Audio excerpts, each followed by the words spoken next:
Hey, this is Mike C. Manning, and you're watching Kendall Talks TV. Preview. What's up, guys? It's your host, Kendall Tucker, and today's guest, you've seen him on Disney, MTV, Netflix, and more. He's a talented actor known for his roles in God's Not Dead, Teen Wolf, Cloud9, Hawaii 5.0, and much, much more. Today, we have Mike C. Manning with us. How's it going, man? It's good, man. Thanks for having me. Yeah, definitely. Now, what's the C stand for? What's your middle name? Christopher. Christopher. Okay. Yeah, Christopher. My mom is Catholic, and he's like the saint of travels. And my dad's actually Mike Manning, but she didn't like his middle name. His middle name's Paul. So she's like, what can I replace that with? So she chose Christopher. There you go. Okay, cool. Now, how's the quarantine life treating you? You know, I got to be honest. Like, some days are good, some days are bad, and it's a tough time for a lot of people. I mean, this is something that us as the human race, we haven't faced something like this in modern history. And some days I wake up and I'm like, wow, I need human one thing that this has taught me is that I used to think I was a really independent person. I was like, oh, I don't need to see my friends. I don't need to see anybody. I'm fine. Yeah. And after a few days in quarantine, I'm like FaceTiming everybody. I'm like, hey, just come to my house and sit on the sidewalk and we'll just talk. And Yeah. I'm cheating a little bit because I have like a neighbor that is also in quarantine. So she comes over and hangs out. And so I'm cheating a little bit, but it's I don't know. It's kind of rough sometimes. But on the flip side, I've never had more free time to explore things that I've been wanting to do. It's like, that list of things that you're always like, oh, I want to do that one day. I want to. Yeah, exactly. I've never had more time than now, obviously, to do some of those things. So like I've been waking up and like playing guitar. My dogs are happy. They've never gotten more attention than they have now. I've been going on like a bunch of hikes, like in different mountains and trails in California. I've been practicing Spanish just because. Oh, nice. I lived in Mexico years ago. This was like 10 years ago, just for a couple months because I love that culture and I wanted to learn Spanish. But I feel like since then I've forgotten everything. So I've started to watch like telenovelas and like trying to like get my Spanish back. So it's one of those things, if you don't practice it, it's kind of hard to keep. Yeah, exactly. That's cool, man. Now, I saw you just celebrated your birthday, April 12th. Happy birthday. How was that considering the whole coronavirus? How'd you spend your birthday? It wasn't great. I spent it. I did have a lot of friends, and we all dialed into Zoom, and we had this whole thing where like, and they planned this, which was somebody really close to me planned this, which was kind of nice. But at the same time, everybody had pulled out like a cake that they made, and some of the cakes even said like "Happy Birthday, Mike." And so everybody pulled out their cake, and at the same time, we all blew out the candles. So I kind of like felt like we were together, even though we weren't. And so that was kind of nice. And then I just finished a bottle of tequila and forgot that I was alone. And it was sad. Well, that's cool though. Now I gotta ask, it's a random question, but are you related to Eli or Peyton Manning? No, I'm not. I wish I was. So I was living in Colorado when Peyton first became our quarterback. And I would go to the airport, and every single time without fail, I would give my ID to the person check like in front of security, and they would say, "Oh man, are you related to Peyton?" And I always wanted to say like, I don't know, do you think that would give me a better seat? Like yeah, for real.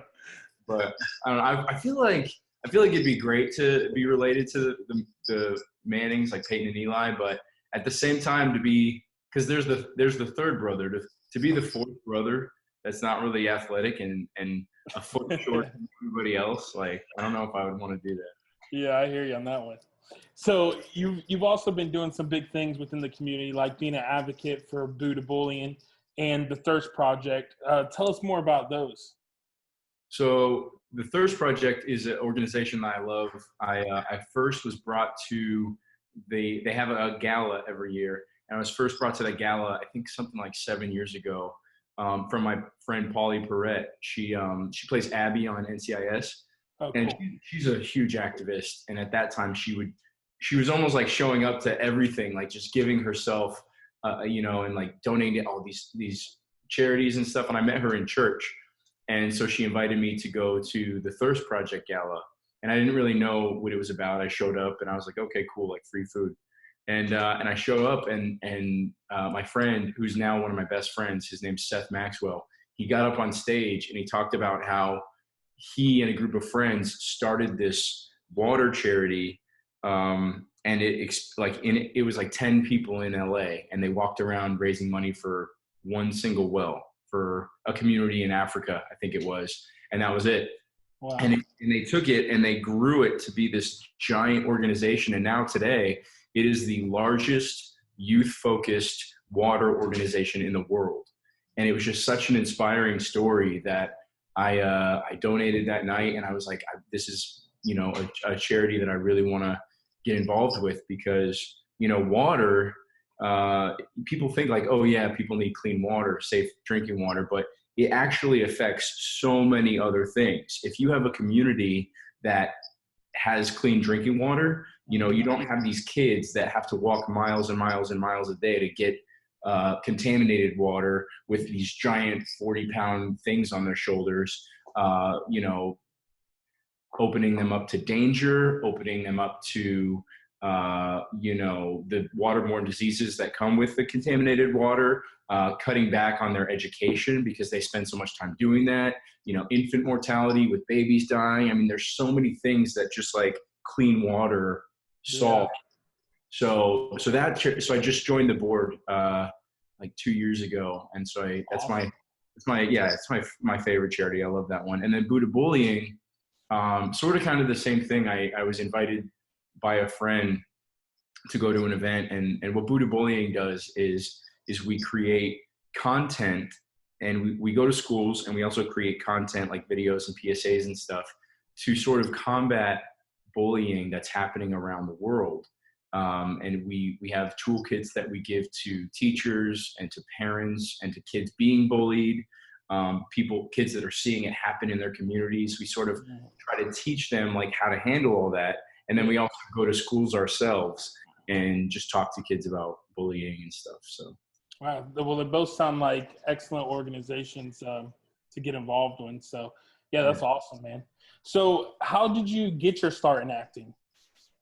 So I grew up in Colorado, and for me, like I always knew that I loved acting. I always tell people, like, I feel like every 6-year-old boy does this, but like my grandma used to babysit me sometimes in Florida, and she had this like Peter Pan hat with this feather. That's why I love feathers. Like I have the feather tattoo. And then she had this quilt, and I would always put the quilt on my shoulders and this Peter Pan hat on it, and I would jump around her living room and like crash into things. I have scars all over my head from like falling into things. And my grandpa didn't believe in stitches, so he would get like these butterfly band-aids and just like pinch my skin together and put it shave a piece of my head, put a butterfly band-aid on, and he's like, all right, go play. And so I feel like I've always, I would watch Disney movies, or I would watch, Saturday morning cartoons with the X-Men, and I would always pretend to be those characters. And I feel like I just never grew out of that. Like I just always love the escapism that comes with movies and with TV and with stepping inside these different worlds. So in Colorado, I started doing community theater. I was the guy that, like, in high school, I didn't want my jock friends to know I did theater, and I didn't want my theater friends to know I did sports. So I would like go from wrestling, and I would shove my singlet in my backpack, and I would run to like play practice for like the musical, like Camelot or something. And I would like go and be like a music nerd over here. And then I would be like a wrestler over here, and where I play hockey and stuff. And so it's always been a part of my life, but it wasn't until college that I actually realized that people made a living as actors. And I met some people that were actors and stuff. And so it was in college. I was going to school for business. And then it was in college that I sort of realized, like, wait a second, like, I like business, it's fine, but I can actually make a living being an actor. that's really cool. And so I started thinking about that. I took a semester off. I went and worked at Disney World Oh, as nice. as Buzz Lightyear in Florida, in Orlando. I Oh, was really? yeah. Not many people know this, but I was Buzz Lightyear. I was Pluto.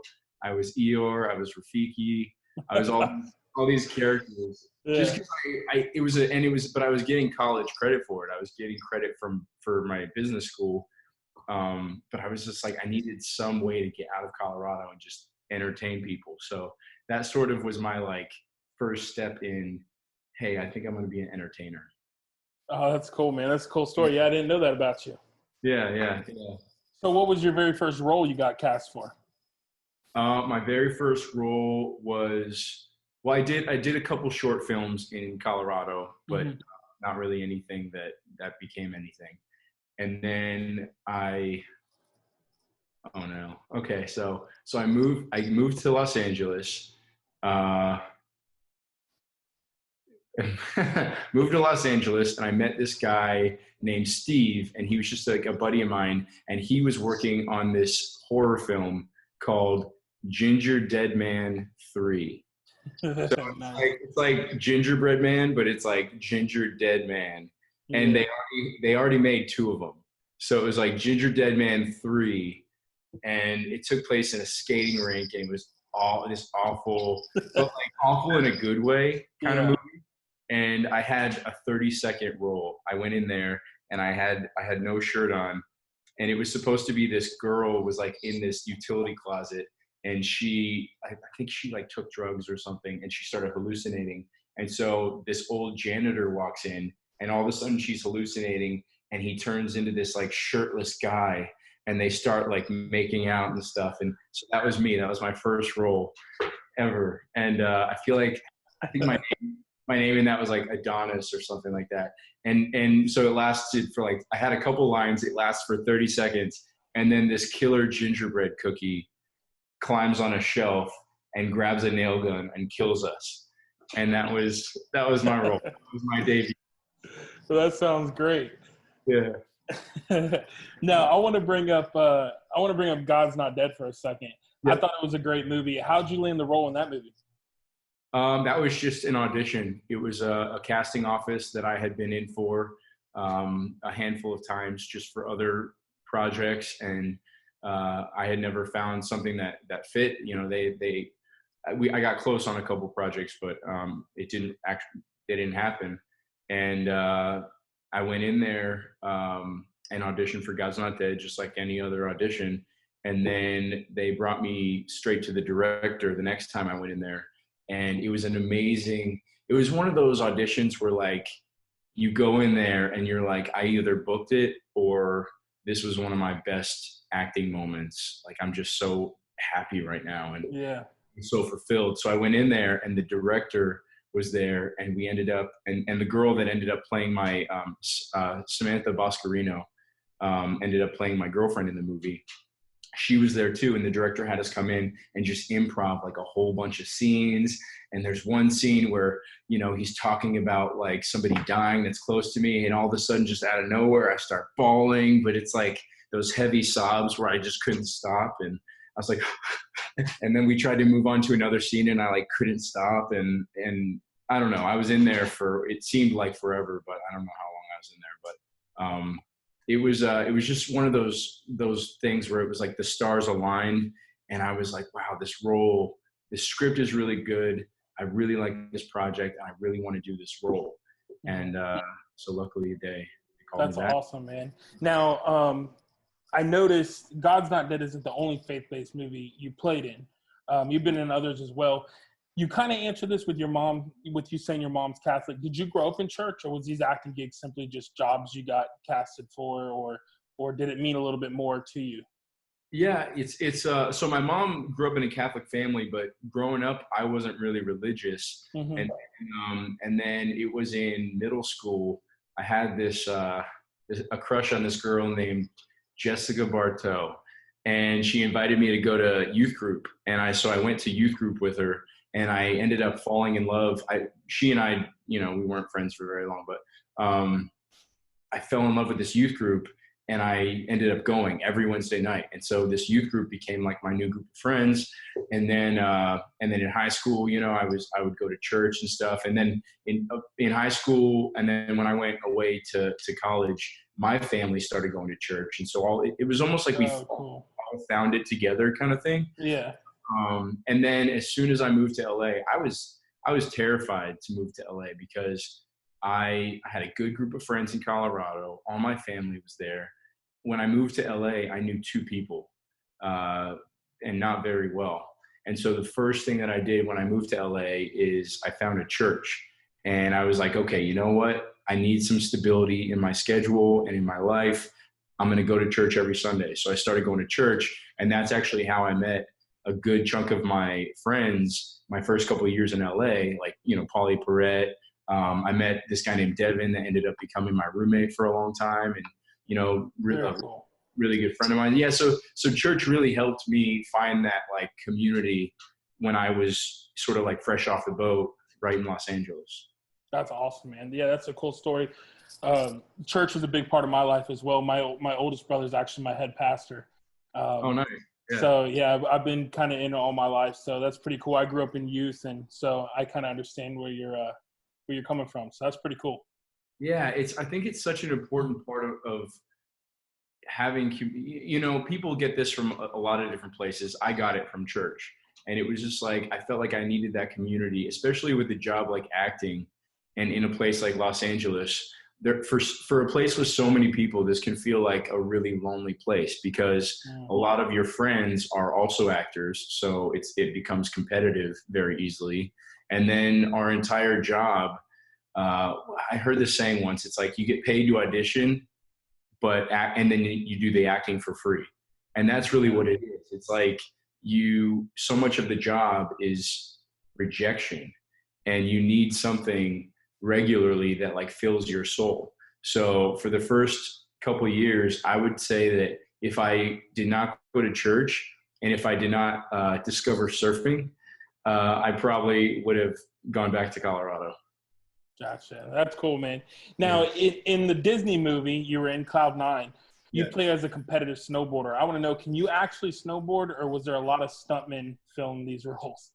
Well, it's a little bit of both. I would say that I can snowboard really well, compared to like the average person. I started snowboarding when I was 12.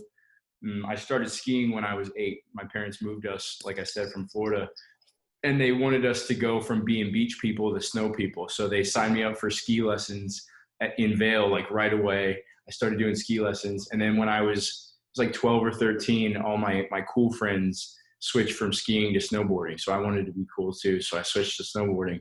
And so I've been snowboarding for a long time. And I think that's, it helped me to have that sort of like lingo and like just, it's a culture. It's like a subculture of like snowboarding. And so that helped me, I think, prepare for the role.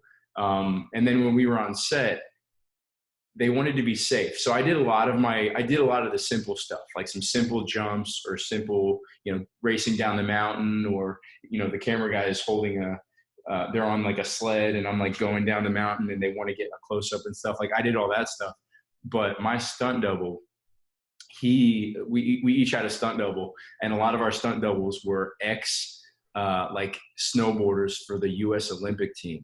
Oh, wow. So these people could do things that I didn't even know human beings could do. Yeah. I'm still kind of convinced that my stunt double was a robot, because there was, for part of the movie, in the end of the movie, there's like this 24-foot half pipe. It's this huge half pipe.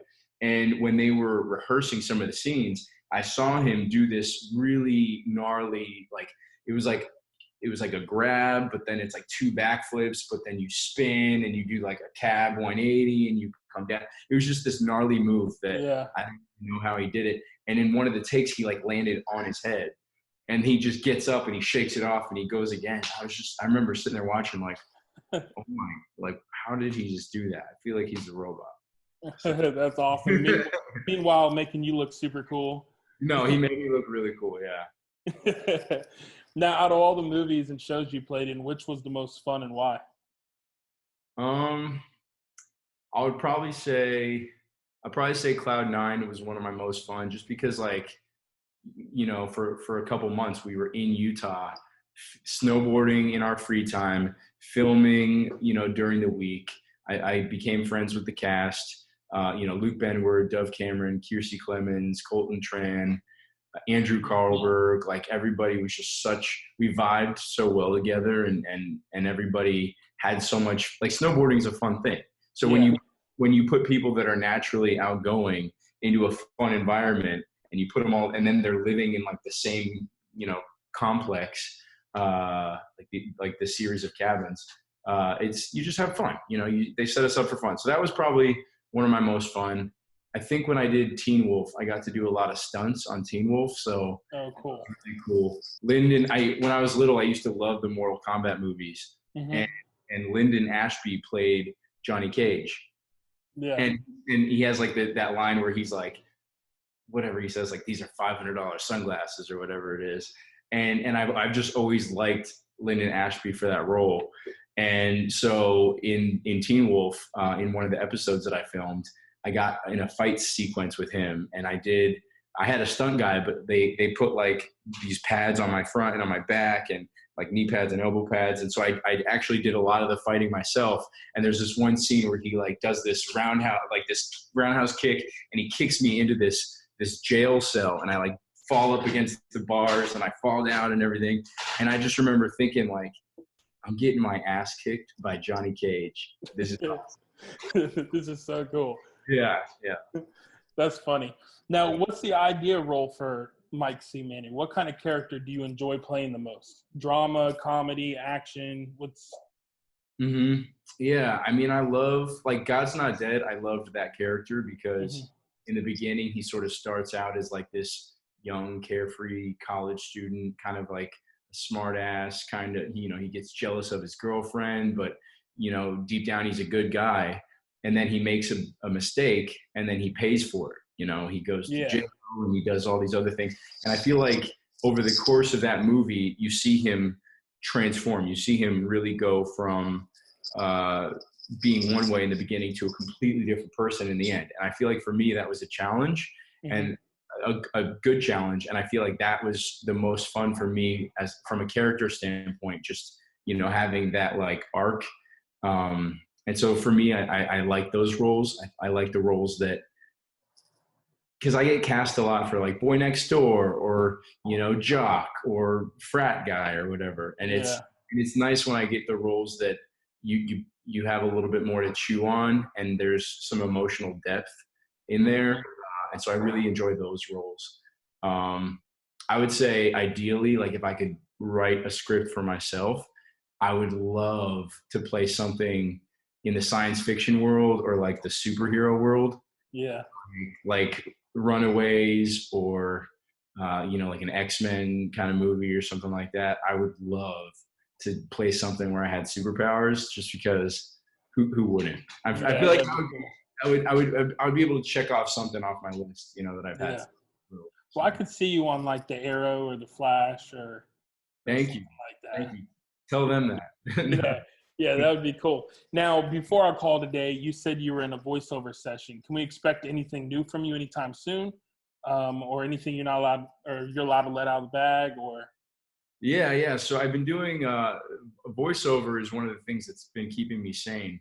And I set up my walk-in closet as like a little recording area. I like shove pillows everywhere, and I have like these blankets hanging down, and I bought like a microphone. And so I've been actually doing voiceover auditions. I did like a small like commercial kind of thing. I've done some podcast things just for fun, with some friends, just to try it out. But I would hope that, I don't know how much longer this quarantine is really going to go, because, you hear something different every day. But while the rest of the industry is shut down, I would hope that I keep doing these voiceover jobs, because it's fun. It's fun. Yeah. It's the closest thing to acting that you can get by yourself, because you have to get into the character. The first thing that started voiceover for me was it was just a random audition, and I went in and I auditioned for the Casa de Papel. It's on Netflix right now. The English version. It's called Money Heist. Maybe. Yeah. So it's one of I think it's the most popular non-English show in the world on Netflix, and I've it's seen it was in the top 10. yeah. So it has 4 seasons on right now, and so I play Denver. So I do all the English dubbing for Denver, and he's a really fun character. He's like a hothead, like he'll go from really angry and screaming just at somebody and like holding a gun to like being really sad, and he'll start crying just on like the drop of a hat. And so he's a really fun character. And so I do all the English for the last 4 seasons. I've been doing the English for Cool. him. I also do the English for what is that other show? There's a show called Spectros on Netflix, I think from Brazil. I do that show. I'm doing 4 shows right now Wow. on Netflix. So Very just cool. yeah, it's just like the English dubbing. So That's yeah. awesome. Now, before we wrap things up, how can people follow you on social media? What's your username? Yeah, everything is keep it easy. Everything on social media is just Mike C. Manning, just my name. Cool. Well, make sure you guys go follow him. And Mike, thanks again for joining us on Kindle Talks. I appreciate your time, and I look forward to seeing more of your work on the big screen. Thank you so much, man. I appreciate you having me. Absolutely.